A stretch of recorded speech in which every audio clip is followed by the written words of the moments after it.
जैसे कि आप सब जानते हैं कि महाकुंभ पर्व चल रहा है, जहाँ पे सब लोग जाके स्नान करना चाह रहे हैं। आज की स्टोरी हमारी उस महाकुंभ के ऊपर ही है। उस महाकुंभ पर्व में रोहन के साथ कुछ ऐसी अनहोनी हुई जो आपके होश उड़ा देगी। तो आज की स्टोरी हमारी रोहन की है। रोहन एक दिल्ली में जर्नलिस्ट है और रोहन के एडिटर ने उसे महाकुंभ की एक हॉरर स्टोरी, एक हॉरर रिचुअल कवर करने के लिए भेजा है। यह हॉरर रिचुअल महाकुंभ का ही है। रोहन पहले तो झिझकता है, लेकिन फिर वो इन सुपरस्टिशंस को मानता नहीं था। इस वजह से रोहन वहां महाकुंभ में जाने के लिए तैयार हो जाता है।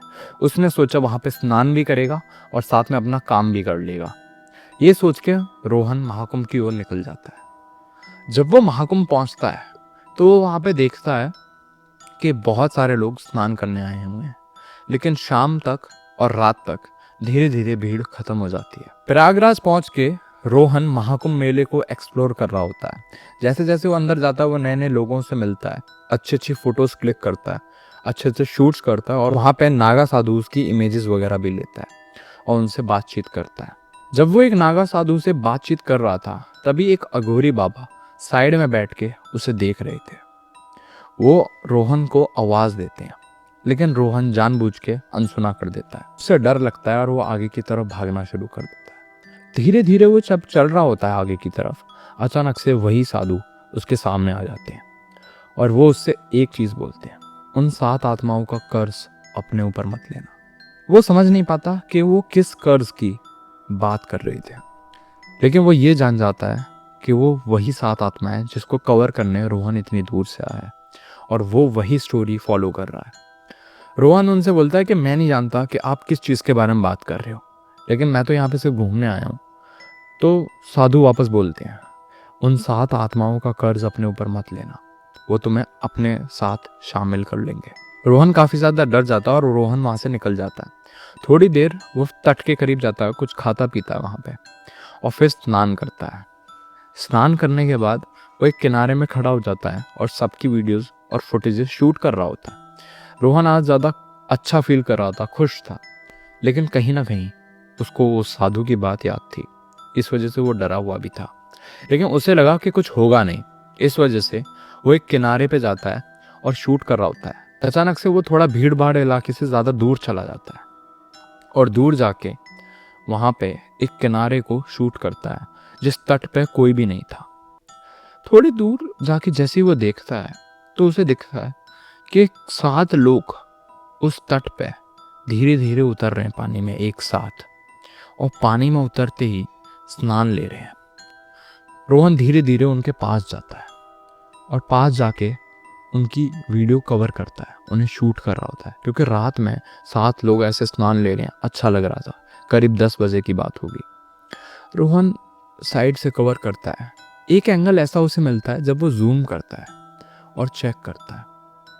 वो देखता है कि वो जो 7 लोग हैं वो काफ़ी बूढ़े हैं और उनके बड़े बड़े बाल हैं। वो स्नान कर रहे हैं। रोहन को लगता है कि कोई अघोरी या कोई बाबा वगैरह होंगे, तो रोहन और थोड़ा सा करीब जाता है, लेकिन अभी भी काफ़ी डिस्टेंस था। रोहन जैसे ही अपना कैमरा नीचे की तरफ करता है, रोहन देखता है कि वो 7 लोग पानी से निकल के तट पे आ गए हैं और घेरा बना के, सर्कल बना के खड़े हुए हैं और थोड़ा रोहन के करीब है। रोहन थोड़ा घबरा जाता है और पीछे की साइड होता है, क्योंकि रोहन ने उनको हिलते हुए नहीं देखा था। अब रोहन समझ नहीं पा रहा है। ऐसे ही रोहन उनकी तरफ दोबारा कैमरा करता है। उनमें से एक इंसान पलटता है। जैसे ही वो इंसान पलटता है, रोहन उनकी आंखें देख पाता। उनकी आंखें थी ही नहीं, पूरा डार्क डार्क आंखें थी और कुछ था ही नहीं आंखों की जगह, मतलब आईबॉल ही नहीं था उनका। और उनके दांत थे बहुत बड़े बड़े जो उनके मुंह से बाहर आ रहे थे। रोहन ध्यान से देखता है तो उसे पता चलता है कि उसके बाल में कीड़े और सांप लगे हुए हैं और उनके हाथ बहुत लंबे लंबे हैं, नाखून इतने बड़े बड़े हो चुके हैं। और रोहन बहुत बुरी तरह डर के गिर जाता है और पीछे की तरफ भागता है। रोहन जैसे पीछे मुड़ के जा रहा होता है अंदर की तरफ, तो उसको पीछे से आवाज आती है, आ जाओ, स्नान का वक्त हो गया है, हमारे साथ स्नान लो, तुम्हारी जगह यहाँ पे खाली है। ये चीज़ उसको वो प्रेत, वो आत्माएं बार बार दोहरा रही होती हैं। अब उसे उन साधु की बात याद आती है जिन्होंने बोला था कि उस तट पे मत जाना और अगर वो दिखें तो उनकी आंखों में मत देखना। लेकिन रोहन ने उनकी आंखों में देख लिया था।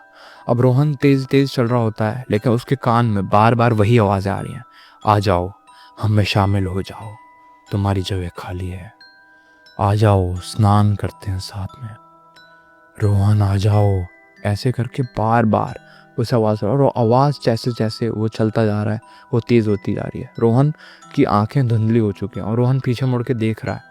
तो रोहन देखता है कि वो सातों आत्माएं उसकी तरफ आ रही हैं, लेकिन सातों आत्माएं चल नहीं रही हैं, वो हवा में फ्लोट कर रही हैं, उनके पैर ज़मीन पे ऐसे घसीट रहे हैं।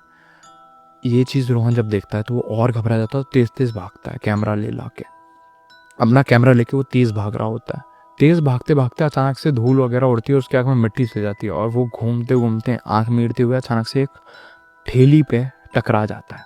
जब वो ठेली पे टकरा के गिरता है, अचानक से एक साधु आता है और उसको उठाता है, और वो साधु वही होता है जिसने उसे मना करा था।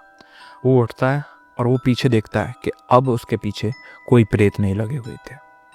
वो काफ़ी ज़्यादा रिलैक्स्ड हो जाता है और वो साधु से हाथ जोड़ के विनती करता है कि आप मुझे बताओ कि मैं कैसे करूं, मैं कैसे बचूं। उन लोगों ने मुझे देख लिया और वो आपकी बात सही थी, वो मुझे बता रहे हैं, मुझे अपने साथ जाने के लिए बोल रहे हैं। साधु उससे बोलता है कि अब कुछ नहीं हो सकता, बहुत देर हो चुकी है, मैंने तुम्हें मना किया था कि वहाँ पे अंदर मत जाना, अगर तुम्हें कोई 7 लोग अकेले दिखे तो वहाँ पे मत जाना, क्योंकि जिन्हें तुम कवर करने आए हो वो प्रेत हैं। लेकिन रोहन इस बात को नहीं सुनता और इस चीज़ को इग्नोर कर देता है, और इग्नोर करके अपना टेंट में चला जाता है। वो टेंट लेके आया था, उसने वहाँ पे रूम नहीं लिए थे, क्योंकि रूम के प्राइजेस आप जानते हैं बहुत ज़्यादा बढ़ चुके हैं। उस टेंट में जैसे वो एंट्री लेता है, वो काफ़ी थका हुआ था, तो वो एक लाइट जलाता है छोटी सी टेंट में और सो जाता है। सो के वो रेस्ट कर रहा था, आराम से लेटा हुआ था और आराम से धीरे धीरे कुछ सोच रहा था। थोड़ी देर बाद उसे नींद आ जाती है और वो सो जाता है। जब उसकी अचानक से आँख खुलती है तो करीब 3 साढ़े 3 बज रहे थे और रात का वक्त था। रोहन 3:30 बजे वापस सो जाता है और फिर उसकी आँख दोबारा खुलती है, और दोबारा जब उसकी आँख खुलती है तो 4:30 या 4 करीब हो रहे थे। रोहन उठता है और अपना कैमरा निकाल के अपने काम की फ़ोटोज़ देख रहा होता है और फुटेजेस, जिसमें वो 7 साधु थे।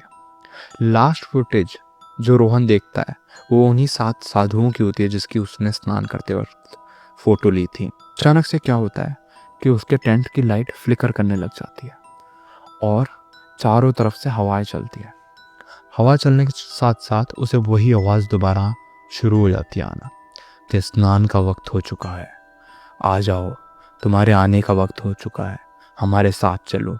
ऐसे करके उसे आवाज़ बार बार सुनाई देती है। रोहन अपना सर हाथों से ढक के बार बार बोलता है कि मुझे छोड़ दो, मुझे जाने दो, मैं नहीं हूँ, मैं स्नान नहीं करना चाहता, ये वो ऐसे करके बोलता है बार बार। साधुओं की आवाज़ लगातार आती है। अचानक से उसके टेंट की जिप खुलती है।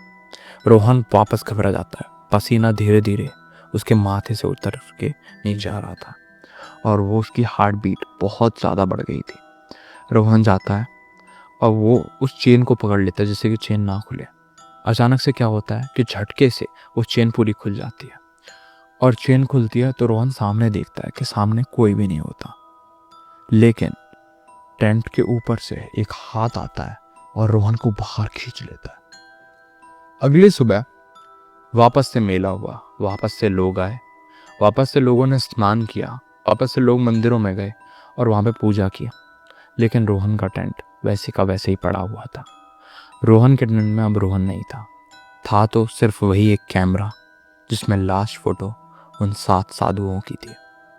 और उस फोटो के बाद उसमें एक वीडियो चलती है, जिस वीडियो में 7 साधु स्नान कर रहे थे और 8वां इंसान निकलता है उस पानी में से। जिस पानी में से 8वां इंसान जो निकलता है वो होता है रोहन, और वो भी उनमें शामिल हो चुका है। तो आज की स्टोरी बस इतनी। आप जाइए महाकुंभ और स्नान लीजिए और अपने फैमिली वालों के लिए प्रे कीजिए। अगर आपको वीडियो अच्छी लगी तो वीडियो को लाइक कीजिए, चैनल को सब्सक्राइब कीजिए, वीडियो को कीजिए शेयर, और हाँ, बिना सब्सक्राइब किए मत जाइएगा। मैं डेली वीडियोस डालता हूँ तो मेरे चैनल पर बने रहिए। Thanks for watching.